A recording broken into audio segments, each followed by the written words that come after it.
It's my feel-good breakfast show.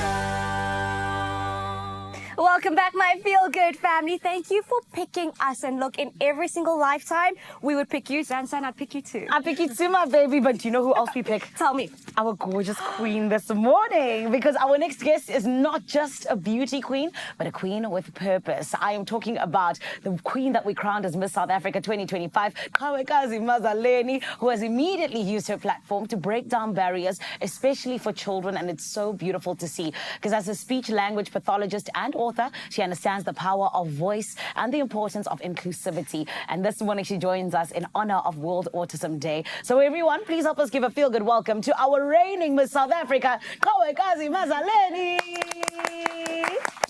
How are you? I'm doing so well. I'm so happy to be back. It's so good to be with you, babe. Is the rain going well? No, it's been beautiful. I think I've officially settled in. Yes. And now I'm just going forth with my advocacy, so it's been very beautiful. I love that. And I mean, I feel like your advocacy is something that has been so loud, especially with your gorgeous book that we're also excited about. But babe, let's talk about your master's in speech language pathology. I think that it's so incredible that you're being with South Africa while also doing your master's.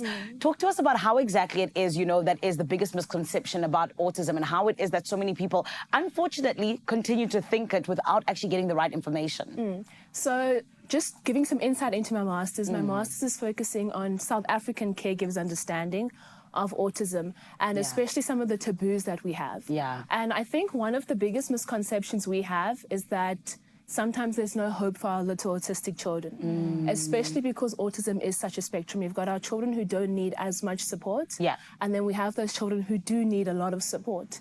And when we see those children who need a lot of support, a lot of parents who don't have the understanding of what autism is tend to feel as though, oh, okay, my child may not be able to one day maybe get a job, may not be able to get married, may not be able to have friends, but there's so much support available to children.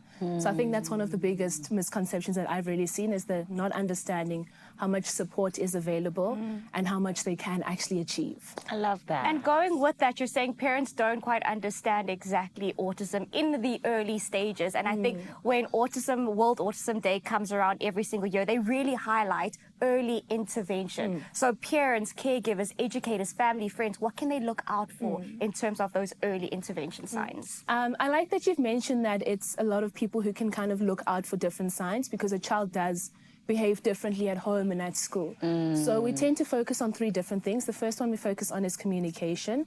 And not just the actual speaking, but we look at things like eye contact. If a child is able to take turns while they're playing with a different child, because that shows how they're able to engage in social interaction, which is a big teller of autism. Another thing we tend to look at is their behavior. If they tend to stick to rather restrictive or repetitive patterns. So a lot of children will see them flapping their hands, or maybe they're hitting their head against the back of something. Or there's one child that I saw who had a very particular interest in specific toys. And if they only play with their toys in a specific way, so maybe they line up their toys rather than actually playing with the toy car. So it's those, and then also sensory challenges, which tend to be missed.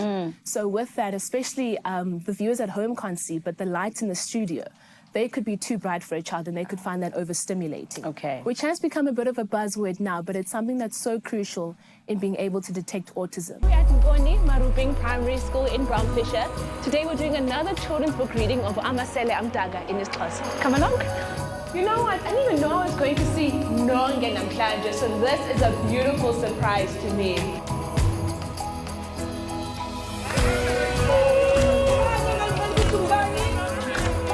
Wow! Good job!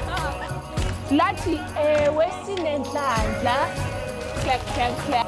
How many frogs do we have? 6!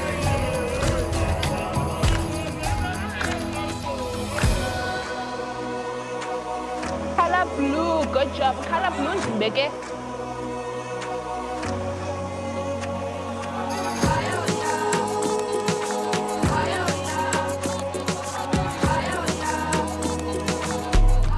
Hi guys, today we are at Monde Primary School and we're continuing with the book reading. I'm so incredibly excited to be interacting with the children, but also the teachers.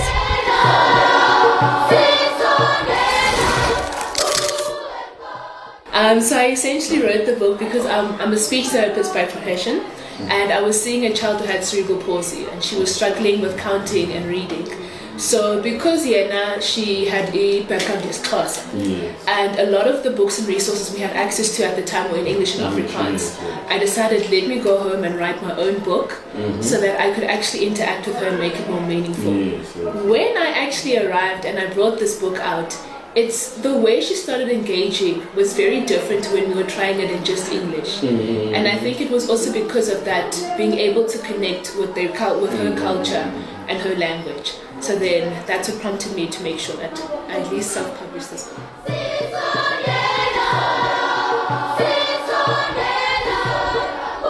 We need more stories in South Africa, but stories that also speak our languages. 1, 2, 3. Good job, ne? And what I want you guys to take away from today is that to keep on trying in whatever you're doing. Whether you're trying to get onto the soccer team, whether you're trying to do better at mathematics, whether you're trying to be a prefect, keep on trying. Oh man, it's such beautiful work that our Miss South Africa 2025 is doing. And Qhawekazi, I just feel like you are just so smart, but you also have just the most beautiful heart. And aura. Can you just feel that energy and aura? I mean, even the kids could feel it. Talk to us about what we just watched, please. Yes, so that was essentially the kickstarting of my Empower Youth Africa campaign, which is really focusing on making sure that education and multilingual education is more accessible to children in South Africa. Yeah. I'm sure you've heard already that up to 81% of our learners in grade 4 struggle to almost read for meaning and understanding.